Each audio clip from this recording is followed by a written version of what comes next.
আসসালামু আলাইকুম বন্ধুরা, আমি রাহাতবির রহমান। আজকে আমরা দেখবো আর্টকাম 2018 এর মাধ্যমে কীভাবে এরিয়া ক্লিপিং টুলপাথ তৈরি করা যায়। তো ফার্স্ট অফ অল আমরা আর্টকাম 2018 ওপেন করে নিচ্ছি। নিউ মডেল হিসাবে এখানে এবং horizontal middle and okay. To রিভিউতে যাব। এখানে আমরা একটা রেক্ট্যাঙ্গেল ক্রিয়েট করে নেব।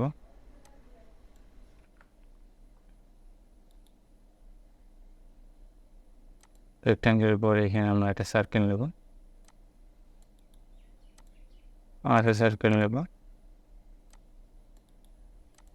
এটা রিক্লিন করার জন্য ভেক্টরগুলো সিলেক্ট করতে হবে। শিফট প্রেস করে ফার্স্ট ভেক্টরটা এমনিতে সিলেক্ট করা যাবে মাছ থেকে, তারপরে ভেক্টরগুলো শিফট প্রেস করে সিলেক্ট করতে হবে। তো টুলবার অপশনে যাব এখানে। তো এরিয়া ক্লিনিং এই যে অপশনটা আছে এখানে ক্লিক করার পরে সিলেক্ট ভেক্টর, তারপরে স্টার্ট ডেপ 0, ফিনিশ ডেপ আমরা 10 mm করবো। টলারেন্স আপনার যেটা ভালো মনে হয় ওইভাবে রাখতে পারেন, আমি সবসময় এইভাবে রাখি। অ্যাডেড টুলস এখানে 6 mm দেব। 6 mm দেওয়ার পরে স্টেপ ডাউনটার দিকে আমাদের ফিনিশ ডিপ যদি 10 mm হয়, স্টেপ ডাউন 2.5 দিয়ে এটা 3-4 বার লাগবে কাটতে। তো এখানে আমরা যদি 5 mm দিই তাহলে 2বারে কাটিংটা কমপ্লিট হয়ে যাবে। তারপরে রাস্টার সিলেক্ট থাকবে, আমরা রাস্টার দেখার পরে অফসেট কাটিং ক্লিয়ারেন্স টুলসের অফসেটটাকে কীভাবে করে সেটা দেখবো। রাস্টার সিলেক্ট থাকবে ফার্স্টে। তারপরে এখানে মেটেরিয়াল থিকনেসটা সেট আপ করে নিতে হবে। আমি 50 mm দিই বেশিরভাগ ক্ষেত্রেই, সেক্ষেত্রে খেয়াল রাখতে হবে এটা যাতে উপরে থাকে এবং এইটাও যাতে উপরে থাকে। থাকার পরে মেটেরিয়ালসের আমরা ওকে প্রেস করব। ফাইলের নাম দেব 1, ক্যালকুলেট নাও। এখন আমরা সিমুলেশনটা দেখব কীভাবে আসলে এটা কাজ করে। তো whole model inside vector set করে স্ট্যান্ডার্ড সিমুলেশন ক্লিক করার পরে এখানে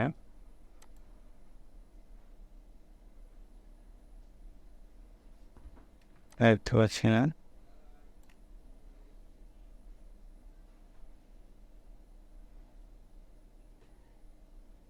ফার্স্ট দেবো এখানে।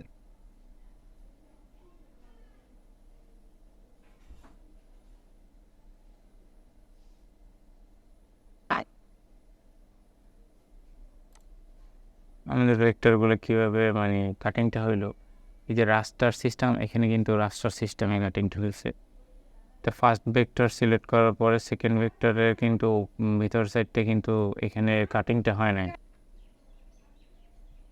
তো আমরা ফার্স্ট অফ অল রাস্টার যেটা করলাম এটার সিমুলেশনটা দেখলাম এটা আসলে কীভাবে কাজ করে।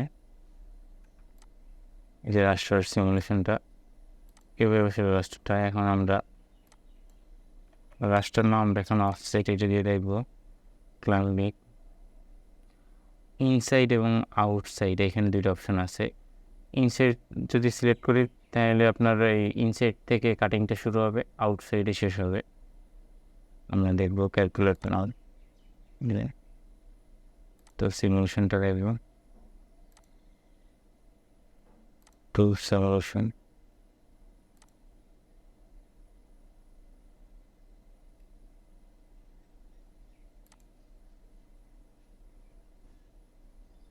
ফার্স্টার করুন। এ দেখেন ফার্স্ট ইনসাইড থেকে শুরু করে তারপর কিন্তু আস্তে আস্তে আউটসাইডটা করছে।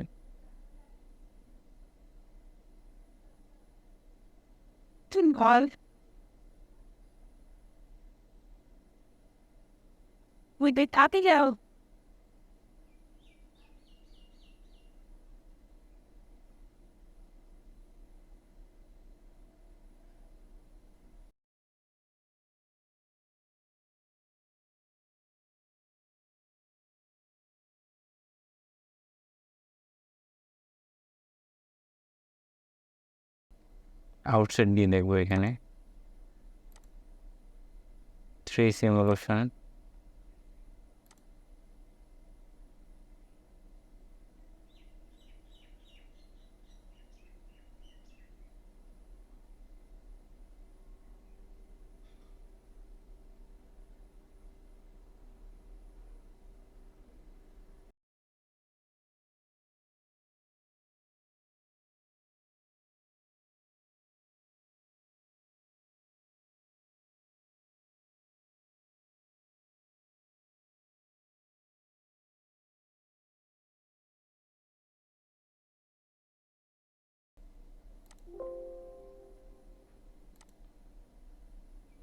তো এখন আমরা দেখবো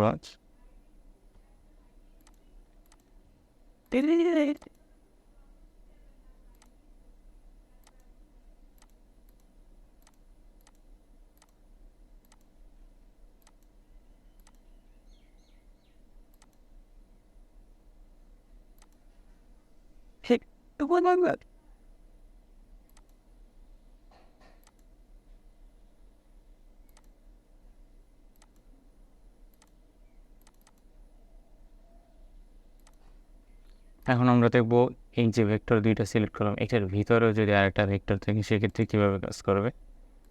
আমরা একটা নিয়ে নিলাম, মানে ক্লোজ ভেক্টর যদি থাকে সেক্ষেত্রে আসলে আমাদের এরিয়া ক্লিনিংটা কীভাবে কাজ করতে, ফার্স্টে এটা সিলেক্ট করলাম আলাদা।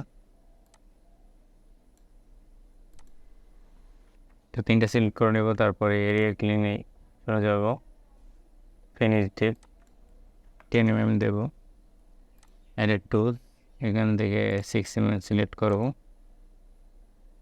এখানে 5 দেবো, তাহলে 2বারে 10 mm যেহেতু 5 2বারে কাটবে। তো রাস্টার সিলেক্ট থাকবে, মেটাল থিকনেস 50 mm সিলেক্ট আছে, টুলপাথ 1 লিখবো, ক্যালকুলেট না দেবো। এখন কিন্তু দেখতে পাইতেছেন এখানে ফার্স্টে যেটা সিলেক্ট করছে ওইটা নিচে, তারপরটা ছেড়ে দিচ্ছে, তারপর যে ভেক্টরটা নিচে ওইটার কিন্তু আপনার ইনসাইড এটা কাটিং এসে আমরা সিমুলেশনটা দেখবো এখন।